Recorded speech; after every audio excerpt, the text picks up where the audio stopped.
Hoy vamos a hablar de prevención de riesgos laborales y para ello contamos con la presencia de Pedro Merodio, director técnico de Asifor Ingeniería y representante del Gabinete de Prevención de Riesgos Laborales de AICA. ¿Qué tal, Pedro? Buenos días. Buenos días, Nacho. ¿Qué tal estáis? Hoy vamos a hablar de medidas de protección colectiva. Cuéntanos qué son. Bien, pues son las protecciones colectivas, para todos nuestros oyentes, tanto empresarios como trabajadores, tienen que conocer que una protección colectiva es aquella técnica de seguridad cuyo objetivo es la protección simultánea de varios trabajadores que estén expuestos a ese riesgo. Siempre, y me gusta recalcar en esta pregunta que me has hecho, Nacho, de que la protección colectiva es una acción, es la acción de la ley de prevención, en el que establece que siempre tiene que prevalecer la protección colectiva sobre la individual. Es decir, cualquier empresario, a la hora de aplicar, a la hora de establecer una protección, tiene que prevalecer la protección colectiva sobre la individual.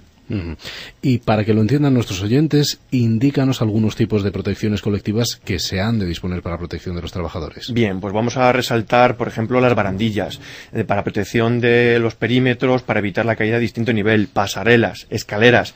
Nuestros oyentes van a ver protecciones colectivas como montadas en los propios andamios que veamos por la calle, como redes de seguridad o las propias barandillas que estén perimetradas alrededor de los andamios.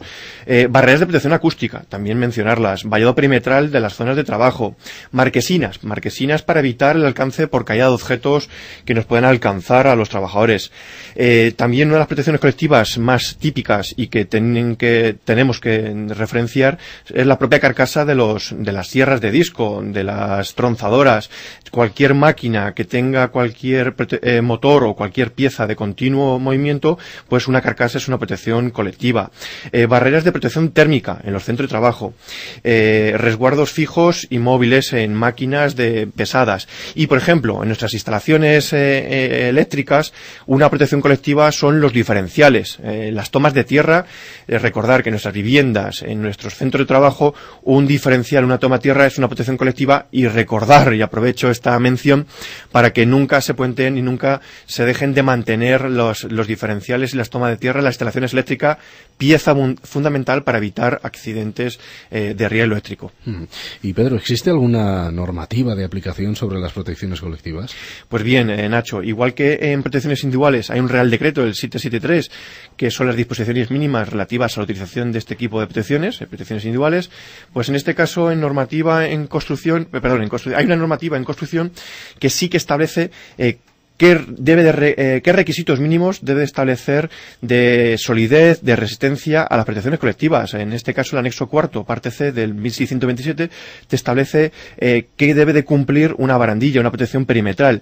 Pero, salvo en este Real Decreto, así como el 486 de lugares de trabajo, pues no hay una normativa específica para las protecciones colectivas. Sí que me gustaría aprovechar esta pregunta que me has hecho, de que hay unas normas técnicas, hay unos códigos de buenas prácticas, hay guías técnicas de organismos oficiales como es el Instituto Nacional de Seguridad y Higiene del Trabajo o del Instituto Regional aquí en la Comunidad de Madrid, pero no hay una normativa exhaustiva y que marque unas disposiciones mínimas. Sí que también, y luego vamos a mencionar las normas UNE para cómo se deben de montar y que deben de cumplir las redes que evitan o que limitan los accidentes, en este caso de riesgos de caídas a distinto nivel. Pero insisto, no hay una normativa tan específica como sí que lo hay en equipos de protección individual.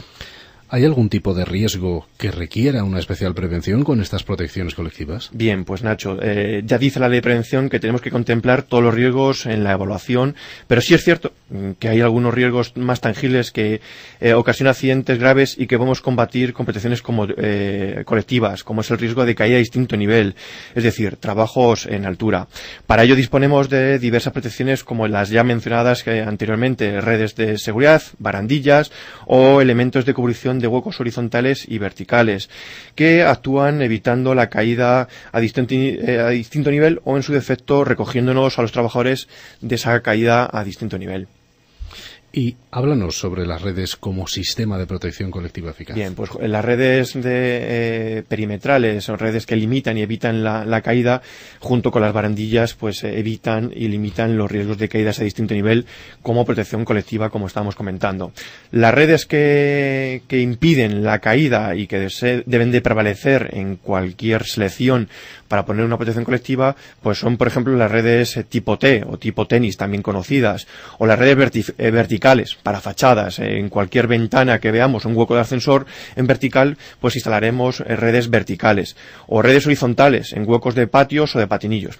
Y luego tenemos una segunda opción, que es las redes que limitan, es decir, que no evitan la caída porque te recogen al trabajador, como las redes horizontales colocadas en estructuras de cubiertas. Cualquier cubierta, a la hora de construirla, pues se colocan redes horizontales o redes verticales, como vemos en muchas obras de construcción, redes tipo horca, que son las redes que recogen al trabajador cuando se caen a una altura máxima de 6 metros de altura. Todas estas redes y todas estas sistemas de protección colectiva de redes, pues están reguladas por la norma EN 1263-1, para si cualquiera de nuestros oyentes quieren ampliar esta información, pues o a través de una consulta al Gabinete de Prevención de AICA pueden hacer consultando la norma 1263-1 o llamándonos.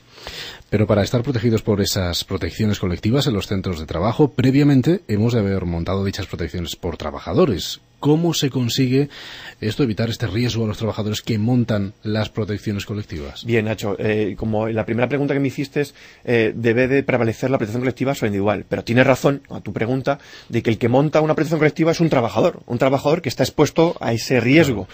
Cuando estamos hablando de montaje de protecciones colectivas perimetrales, como son barandillas o redes, que es el caso que me has preguntado, bueno, pues a la hora de proteger, de colocar esa red, el propio trabajador se tiene que proteger. ¿Y cómo se va a proteger? Pues poniéndose su propia protección individual, en este caso un arnés de seguridad, un casco con barbuquejo, es decir, que el casco, en caso de caerse el trabajador, que no salga disparado el casco. Claro. Por supuesto, contar con guantes, con botas de seguridad, que en este caso también, para evitar el antideslizamiento, pues tienen que llevar una plantilla antideslizante.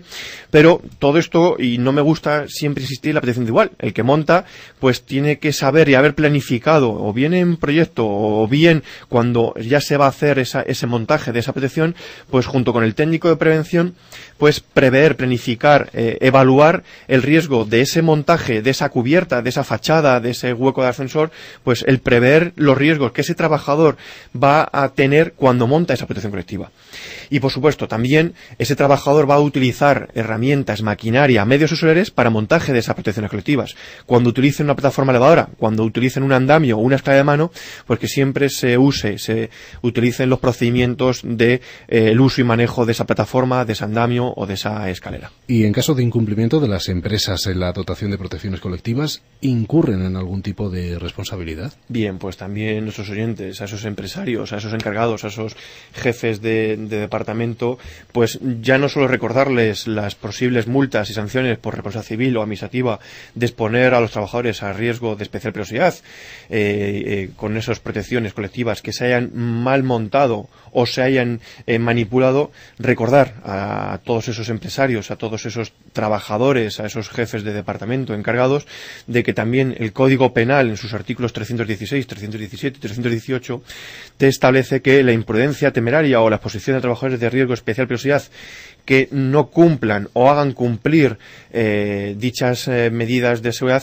pues pueden ser imputados, en este caso, por vía penal. Pero bueno, no me gusta terminar hablando de protecciones colectivas con la espada de Damocles, que es el Código Penal, sino que siempre debe prevalecer la protección colectiva como individual, mensaje que debemos lanzar a todos nuestros oyentes.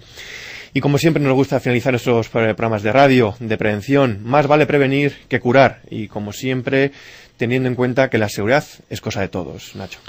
Bueno, pues sin duda, un tema interesante. Estas medidas de protección colectiva, de lo que hemos hablado esta vez con Pedro Merodio, director técnico de Asifor Ingeniería y representante del Gabinete de Prevención de Riesgos Laborales de AICA. Muchísimas gracias por haber estado con nosotros y próximamente seguiremos hablando de prevención de riesgos laborales. Muchísimas gracias, Nacho.